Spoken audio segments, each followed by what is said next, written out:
Las Vegas police have released video from last week's shooting of a 15-year-old who they say was breaking into several cars.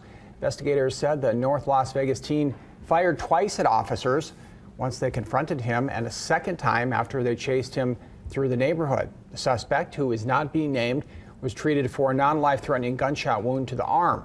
Police also showed items recovered from the teen suspect at the scene, including a face mask, screwdriver, and pocket knife. He's facing several charges, including attempted murder on a protected person.